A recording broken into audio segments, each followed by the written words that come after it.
일주일에 편의점 얼마나 자주 가시나요? 어지간한 건 다 여기서 해결할 수 있죠? 없는 게 없잖아요. 예전엔 세탁 서비스나 공과금 납부도 여기서 했었다고 하죠. 또 여기 먹을 것도 너무 많죠? 편의점 구석에 자리한 일명 부자존, 하겐다즈 있고 약간 비싼 냉동식품 있는 곳, 이걸 아시죠? 여기 술 취해서 가면 절대 안 됩니다. 무의식 중에 그냥 몇만 원씩 긁고 나오게 되거든요. 시대의 역작, 참치마요와 전주비빔 삼각김밥을 만든 곳이기도 합니다. 편의점 음식들로 만들 수 있는 레시피도 수백 가지는 될 겁니다. 마크 정식, 짜장 틈새 볶음, 사리곰탕 파스타, 쿠크 엑설런트까지 편의점이 자취생 여러 살렸죠. 원래도 이곳은 X세대와 친인류의 성지로 불렸습니다. 30년 전 드라마 질투에서 그려진 편의점이 그랬어요. 최수종 씨와 고 최진실 씨가 편의점에서 라면 먹고 김밥 먹고 하면서 데이트하는데 이걸 보고 편의점 가는 사람도 많았다고 하죠. 그런데 편의점이 처음부터 이렇게 잘 된 건 아니었어요. 편의점 시장을 완전히 뒤바꿨던 세 가지 사건이 있었죠. 저는 김밥이고요. 오늘 제가 떠먹여드릴 이야기, 한국 편의점 전쟁입니다.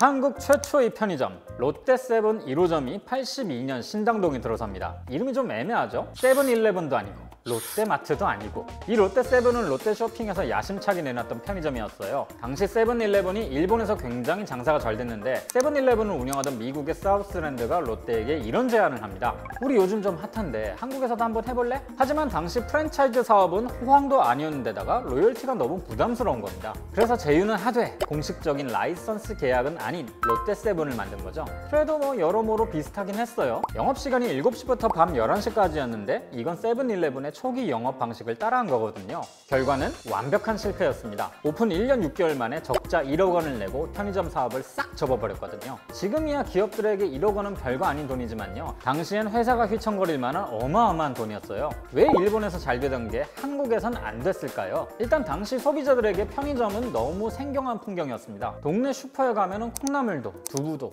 또 고기도 살 수 있었는데요. 편의점은 콩나물도, 두부도 없고 가격도 비쌌거든요. 불편한 겁니다. 상황이 이렇다 보니 부랴부랴 상품을 늘려도 봤는데 그때는 냉장고로 제품을 유통하는 게 보통 어려운 게 아니었거든요. 당시엔 제조업과는 달리 유통업이 많이 뒤처져 있기도 했고 비용도 어마어마했거든요. 이 비용을 감당할 수 없으니 적자가 난 거죠. 그래도 밤늦게까지 영업하는 게 강점이 될 줄 알았는데요. 정작 30년 넘게 유지된 야간 통행 금지가 풀리면서 너도 나도 새벽 영업을 합니다. 되는 게 없었던 거죠. 이렇게 롯데가 어영부영 자리를 못 잡고 편의점은 시기상조다 싶었는데 88년부터 상황이 변합니다. 전 세계 편의점 업체 1위였던 세븐일레븐이 본격적으로 우리나라 진출을 검토하기 시작했거든요. 이 사업권을 따려고 온갖 기업들이 몰려들었겠죠? 근데 뜬금없이 코리아 제록스를 가지고 있었던 동화산업이 이 사업을 가져갑니다. 그리고 입찰에 탈락했던 다른 기업들이 편의점 사업을 따로 알아보기 시작한 거죠. 전쟁의 시작입니다.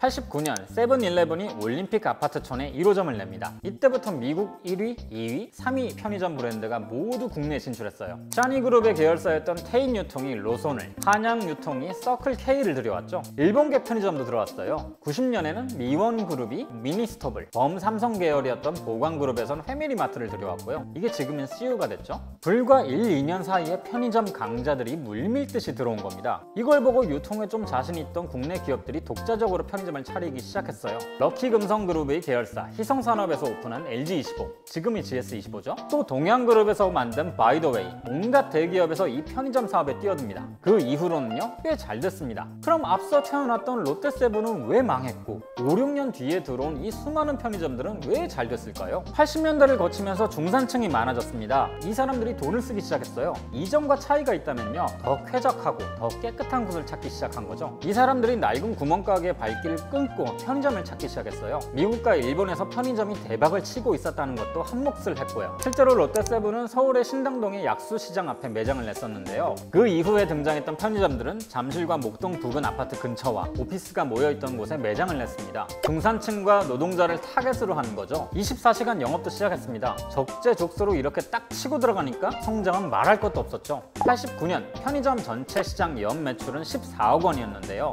4년 후에 무려 2,500억 원을 넘깁니다.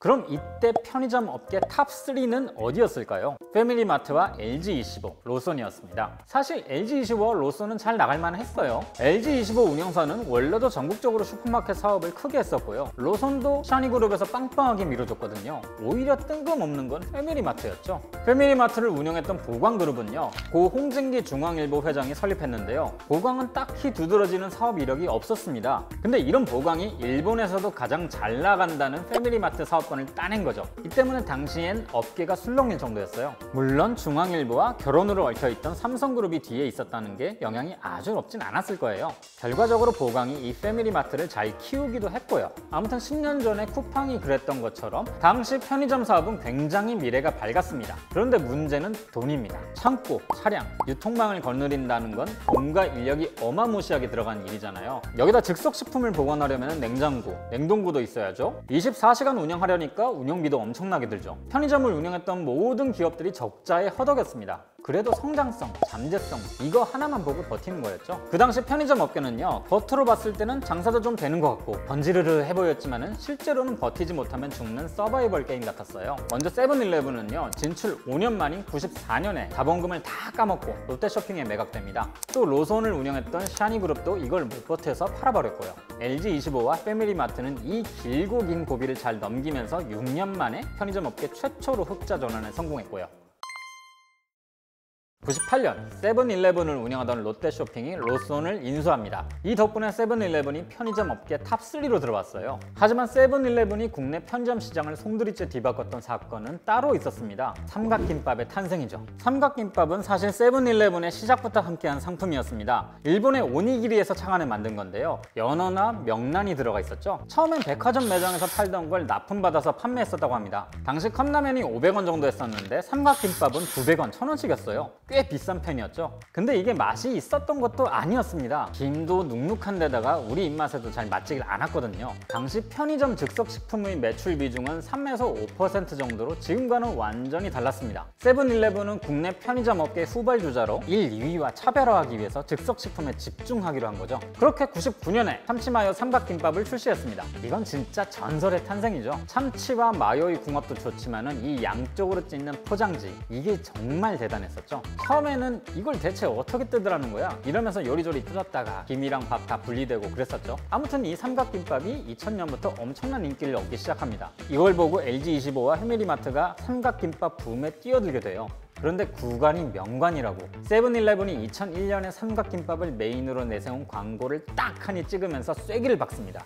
우리가 원조라 이거죠. 2002년 세븐일레븐의 매출 1위를 삼각김밥이 가져갑니다.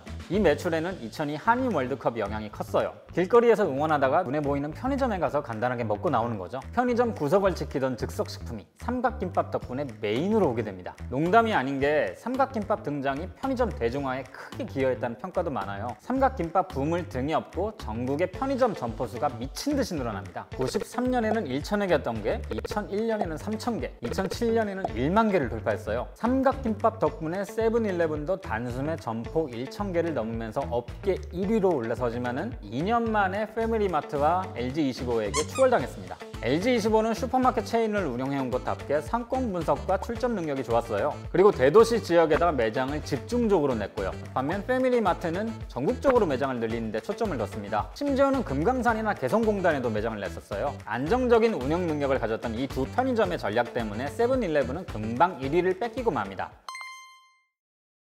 자, 이렇게 세 기업이 엎치락 뒤치락 할 때 편의점 전장의 제3막을 연 건 이 브랜드입니다. LG25에서 새롭게 이름을 바꾼 GS25. 당시 삼각김밥이라는 아이템은 완전히 자리를 잡았습니다. 그 다음 아이템이 필요한 상황이었죠. 그때 눈에 보인 게 편의점 도시락이었습니다. 원래도 이 편의점 도시락이 판매되긴 했었는데요. 사실 이게 잘 팔리진 않았습니다. 같은 상황에서 일본에선 크게 인기를 끌었는데도요. 그러다 2009년 뜻밖의 이유로 판매량이 막 500%씩 폭증합니다. 이유가 뭐였을까요? 금융위기로 인한 불황으로 가성비를 찾던 소비 트렌드, 그리고 1인 가구의 증가 달달한 변화가 맞물려서 편의점 도시락이 주목을 받은 거죠. 예전 편의점 도시락 기억하실지 모르겠지만 사실 되게 별로였죠. 그런데 2010년 편의점이 두 번째 전성기를 엽니다. 김혜자 도시락이 탄생이었죠. 이게 벌써 10년 전입니다. 이제 이 혜자 도시락 이야기 지긋지긋하다 이래도 어쩔 수가 없어요. 고기, 반찬도 다양한 데다가 양도 넉넉했거든요. 나오자마자 도시락 매출이 152% 오릅니다. 열풍을 넘어 싼 게 비지떡이라는 편의점 도시락 이미지가 뒤바뀐 순간이었죠. 혜자스럽다, 마치 사회현상을 대변하는 듯한 이 신조어가 도시락 하나에서 시작했다는 게 정말 대단하긴 하죠. 당시 이 그룹에 지원한 신입사원들 대부분이 면접 때 이런 소리를 했다고 합니다. 혜자푸드 때문에, 혜자 도시락을 보고.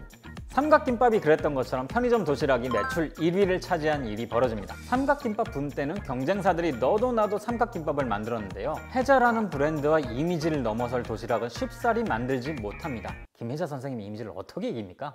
5년 뒤인 2015년에야 세븐일레븐이 해리 도시락을, CU가 백종원 도시락을 출시하면서 겨우 삼각구도를 맞출 수 있었죠. 그동안 GS25가 혜택을 많이 받고요. 사실상 혜자 도시락이 이 편의점을 키웠다고 볼 수 있습니다. 동시에 편의점 시장도 엄청난 성장을 기록했습니다. 2016년엔 3만 개를 돌파하고 지금은 5만 개를 넘었거든요. 특히 수도권에서는 내가 어디에 있든 간에 5분이면 편의점을 찾을 수 있죠. 대단하긴 하지만은 가맹점주와 본사 간의 분쟁이나 중복 출점 같은 논란들도 함께 많아지긴 했습니다. GS25는 최근 여러 논란들로 인해 매출이 크게 내려앉으면서 결국 1위를 내주고 말았죠. 다시 예전처럼 CU에게 밀려난 겁니다. 이걸 다시 탈환할 수 있을지는 장담할 수가 없겠네요. 편의점 전쟁의 제4막은 누가 어떤 아이템으로 벌이게 될까요? 편의점이 구멍가게를 대체했던 것처럼 어쩌면 새로운 유통망이 편의점의 자리를 대체할지도 모릅니다. 앞으로 두고 볼만 할 겁니다. 이제부터 삼각김밥과 편의점 도시락을 드실 때 이게 얘네 본사 기둥 몇 개는 세웠겠구나 하는 사실 기억하시면서 저는 이만 다음에 뵙겠습니다.